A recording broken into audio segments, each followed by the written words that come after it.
What if I told you that belly fat does not get worse on the day you notice it? It gets worse 3 days before. Long before your waistband feels tighter, before the scale shifts, before your face looks puffier in the mirror. Your metabolism has already made a decision. Your insulin has started climbing earlier in the day. Your liver has started storing more energy than it is burning. The inflammatory signals around your abdomen have started rising. And the fat packed around your organs, the kind that is far more dangerous than the fat under your skin, has already begun expanding. Most people think belly fat is something they suddenly see. It is not. It is something your body quietly starts building while you still think everything is normal. And once that process gains momentum, it becomes much harder to stop. But there is a window, a very short one, usually about 72 hours, when the body is still highly responsive to the right metabolic signal. If you use that window correctly, you can shift your biology before the spiral accelerates. You can lower the hormonal pressure that drives abdominal fat storage. You can reduce the inflammatory environment that makes belly fat more stubborn. And you can push your cells back toward burning rather than storing. That is what this video is about. Not a gimmick, not a detox, not a miracle powder. A simple evidence-based reset you can begin tomorrow morning that changes what your body does next. Hi, I'm Dr. Becker. I'm a physician who has spent decades studying metabolic decline, inflammation, insulin resistance, and the reasons abdominal fat becomes more aggressive after 50 and especially after 60. I can tell you from the research and from what I have seen in patients that belly fat is almost never just a calorie problem. It is a timing problem, a signaling problem, a recovery problem, and very often an age-related muscle problem. Quick note before we go further. I hear from people every week who say they have watched several of these videos and only then realized they were not subscribed. If this kind of evidence-based breakdown is useful to you, take 2 seconds and check. It costs nothing, and it helps this information reach the people who need it most. Now let's start with what belly fat really is, because most people misunderstand this completely. The fat under your skin, the soft layer you can pinch, is called subcutaneous fat. It matters, but it is not the main danger. The real problem is visceral fat. That is the dense metabolically active fat wrapped around the liver, pancreas, intestines, and deep structures of the abdomen. Visceral fat is not passive storage. It is biologically loud tissue. It releases inflammatory chemicals. It worsens insulin resistance. It interferes with liver function. It changes how your body handles blood sugar after meals. It increases the burden on the heart. And it alters hormone signaling in a way that makes more fat storage likely tomorrow than it was yesterday. That is why 2 people can weigh the same and have very different health outcomes. The issue is not only how much fat you carry. It is where you carry it and what that fat is doing while it is there. Here is what makes this even more important. Visceral fat usually worsens before you can see it. The process often starts after a short run of bad signals. 3 nights of poor sleep, several evenings of eating too late, a few days of reduced movement, a stretch of elevated stress, extra sugar, less protein, more sitting. Most people think their body responds to those things slowly. It does not. In many adults over 60, insulin sensitivity begins worsening within days. Morning cortisol stays elevated longer. The liver starts producing more glucose than necessary. Water retention increases. Digestion slows. Hunger signals become less accurate. And your fat cells become more willing to take in energy and less willing to release it. That is the moment the spiral begins. Belly fat is not just extra stored fuel. It is a stress response, a hormonal response, and very often a failure of metabolic timing.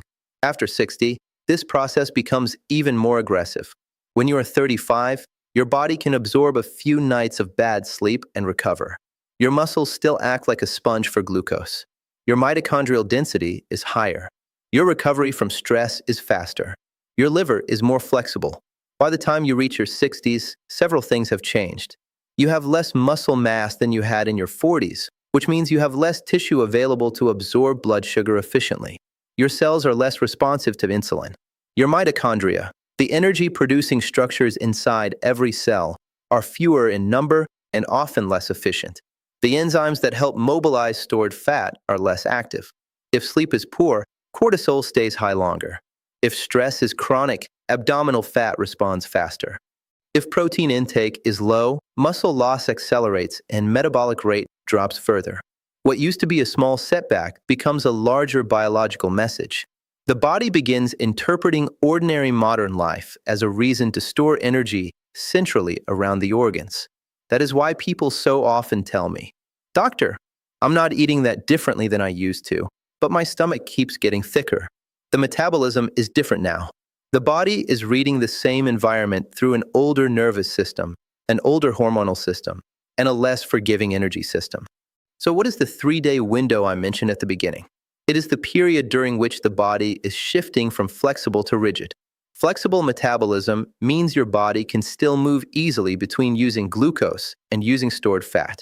Rigid metabolism means the body is increasingly trapped in glucose dependence, higher insulin, higher cravings, more inflammation, and greater fat storage around the abdomen. For many people, that shift starts after 2 or 3 days of the same pattern. Late meals, low morning protein, refined carbohydrates early in the day, no muscle stimulus, and long hours of sitting. If you interrupt that pattern early enough, you can often stop the momentum before waist size, energy, hunger, and blood sugar all move in the wrong direction together. That is why the intervention I'm about to show you works best when you do it for 3 consecutive days right away, instead of waiting for next week. The longer you wait, the more the body adapts to the wrong signals. Here is the reset. For the next 3 mornings, within the first hour after waking, eat a breakfast built around 30 grams of protein, at least 10 grams of soluble or viscous fiber, and no added sugar. Then stop eating 3 hours before bed and walk for 10 minutes after your evening meal. That is the intervention. It sounds almost too simple to matter, but at the cellular level it does something very powerful. It lowers the insulin pressure that drives visceral fat storage. It calms the inflammatory signals coming from the gut and the liver. It improves satiety so you are less likely to overeat at night. It protects muscle so your metabolism has somewhere productive to send incoming energy. And it restores some of the metabolic flexibility that aging slowly erodes. The breakfast matters because what you eat first sets the hormonal direction of the day. If the first calories entering your system are mostly refined carbohydrate, sweet cereal, toast and jam, pastries, fruit juice, flavored coffee drinks, even large bowls of oatmeal with honey and dried fruit, blood sugar rises quickly, insulin rises with it, and the body gets the message that glucose is abundant and fat burning is unnecessary. But when the first meal contains enough protein and enough soluble fiber, the entire day begins differently. Gastric emptying slows. Blood sugar rises more gradually. Insulin stays lower. Appetite-regulating hormones become more stable. And the muscle tissue you still have receives amino acids that help preserve its metabolic function. Soluble fiber matters because it forms a gel-like structure in the digestive tract. This slows carbohydrate absorption and feeds beneficial gut bacteria that produce short-chain fatty acids. Those compounds improve insulin sensitivity, reduce inflammation in the colon and liver, and help the body respond to food more calmly instead of reactively. Protein matters because 30 grams is about the threshold at which many older adults begin meaningfully stimulating muscle protein synthesis. Below that amount, the signal is often too weak. Remember, after 60 the body is resistant not only to insulin, but also to amino acid signaling. It takes more protein to create the same muscle-preserving effect you got from less protein decades earlier. And muscle preservation is not just about strength. It is about where calories go. When you maintain muscle, incoming energy is more likely to be used, stored as glycogen, or directed into repair.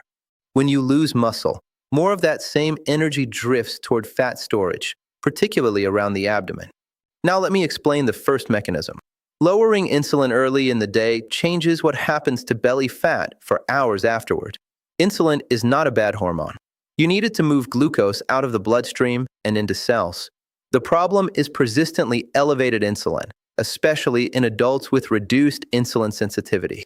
When insulin stays high, the body becomes reluctant to release stored fat. Lipolysis, the process of breaking down fat for energy, slows down.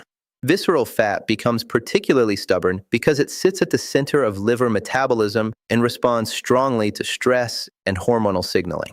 A high-protein, high-fiber breakfast has been shown in multiple clinical settings to reduce the size of the glucose rise after meals later in the day as well, a phenomenon sometimes called the second meal effect. That means breakfast is not only affecting breakfast, it is changing lunch, dinner, cravings, and nighttime storage. The second mechanism is inflammation control. Visceral fat thrives in inflammatory conditions. It secretes inflammatory cytokines, but it also expands more easily when those signals are already high. Late night eating, especially meals heavy in sugar, alcohol, and refined starch, pushes inflammation upward while the body is supposed to be repairing. Liver fat handling worsens. Blood sugar remains elevated longer into the night. Sleep quality often declines, which drives cortisol up the following morning. Then the next day begins with a body that is already primed to store. Finishing dinner 3 hours before bed interrupts that chain. It gives insulin time to fall before sleep. It reduces the overlap between digestion and your overnight repair window. It improves the odds that growth hormone release and nighttime fat metabolism occur in a cleaner hormonal environment. In many patients, this one change alone reduces morning bloating within days. The third mechanism is mitochondrial recovery and muscle protection. Most people think belly fat gets worse because the body is lazy. That is not what the research shows.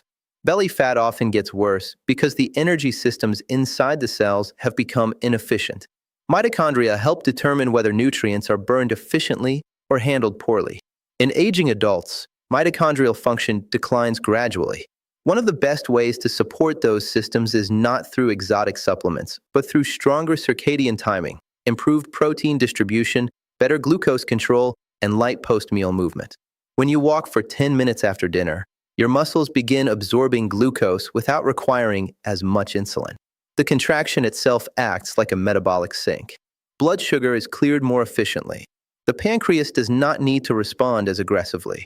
Less insulin means less signal to store abdominal fat overnight.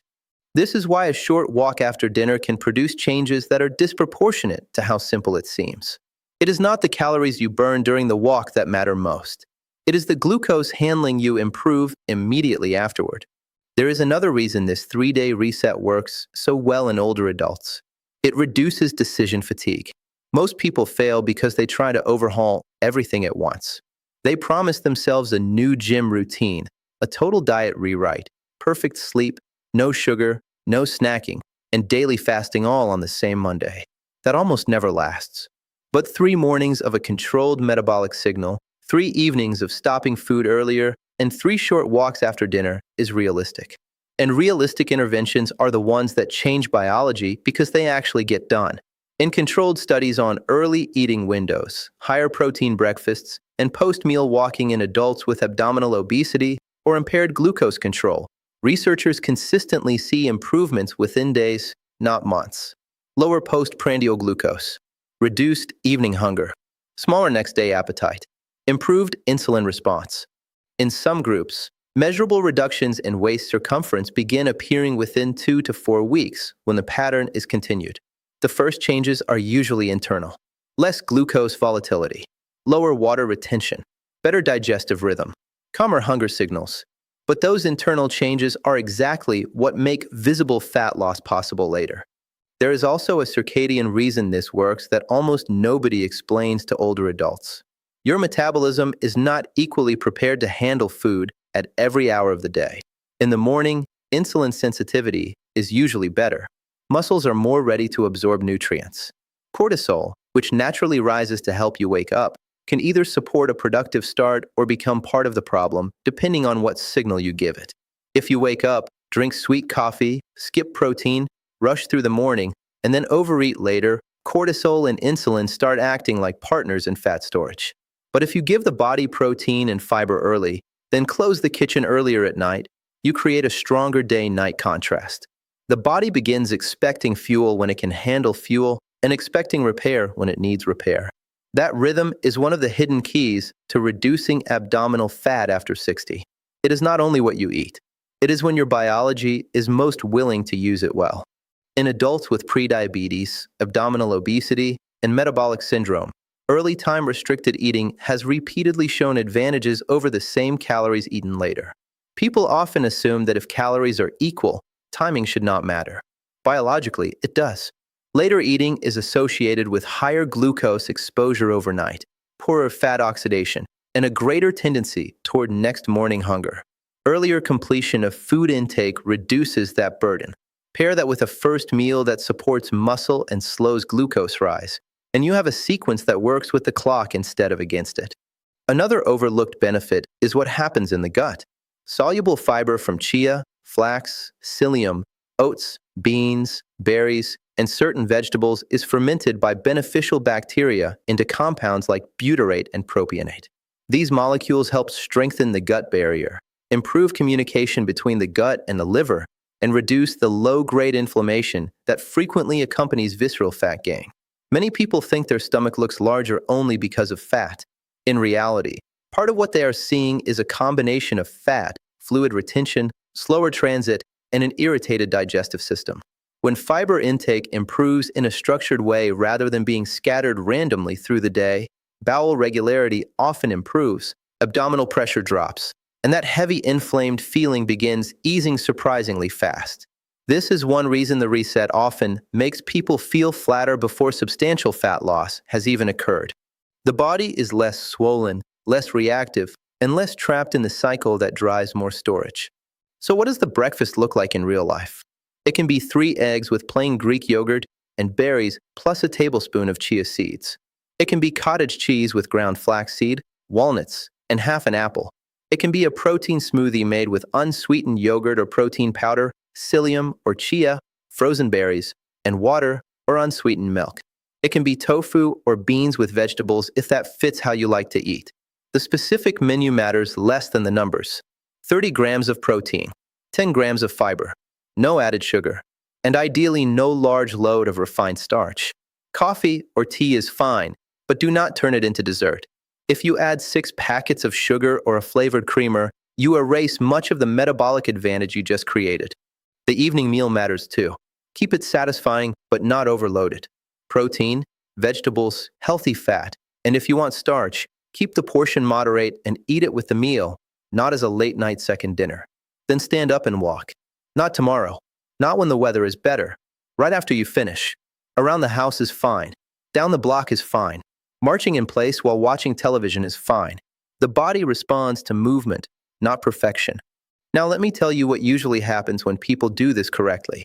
On the first day, the biggest difference is often hunger. They notice they are not thinking about food every 2 hours. On the second day, many wake up less puffy and less distended through the middle. By the third day, energy during the late morning is steadier, cravings are lower, and digestion often feels calmer. That does not mean they have lost 5 pounds of fat. It means the hormonal environment is changing. The body is becoming less chaotic. And a less chaotic body stops pushing so hard toward abdominal fat storage. If you continue beyond the first 3 days, that is when the visible changes begin to catch up with the invisible ones. Here is the exact 3-day expectation I give patients. Day 1 is about stabilization, less hunger, fewer urges to snack, better control at night. Day 2 is about decompression, less abdominal pressure, a calmer stomach, more consistent energy, and less of that heavy, foggy feeling many people call normal aging. Day 3 is about momentum. This is when people often realize the problem was never only calories. It was timing, inflammation, and poor signaling. If they continue for 2 more weeks, the waist usually starts reflecting what the blood sugar and the liver were doing underneath. That is why acting early matters. You are not waiting for fat loss before benefit begins. Of course, there are mistakes that make this fail. The biggest is thinking the breakfast can be healthy in spirit but low in actual protein. A piece of toast with peanut butter is not 30 grams of protein. Neither is a banana and coffee. Another mistake is eating the right breakfast and then rewarding yourself all evening because you think you already did the hard part. The third mistake is skipping the walk because it seems too small to matter. In metabolic medicine, small things done at the right time matter far more than dramatic things done inconsistently. If you are on insulin, sulfonylureas, or other glucose-lowering medication, monitor your levels and speak with your physician because improved glucose control can change what your body needs. If you have kidney disease or advanced liver disease, get medical guidance before making major protein changes. For most adults, however, This is one of the safest and most effective ways to interrupt the short downward spiral that makes belly fat harder to reverse with every passing week. Listen carefully. Belly fat after 60 is not a sign that you are weak, lazy, or broken. It is a message. It is your body telling you that timing has drifted, muscle has declined, recovery is not keeping up, and the metabolic signals of your day are pointing in the wrong direction. The good news is that signals can be changed faster than most people think. Not with extremes, not with starvation, not with punishment, with precision. For the next 3 days, give your body a better first meal, a quieter evening, and one short walk when it matters most. That is enough to begin changing the direction. If this was helpful, subscribe, like the video, and tell me in the comments what your biggest struggle with belly fat has been. Morning hunger, late night eating, cravings, poor sleep, or that stubborn waistline that seems to ignore everything you try. In the next video, I'm going to show you the evening foods that quietly make belly fat more inflammatory, even when the calorie numbers do not look that high. Keep investigating, and I'll see you in the next one.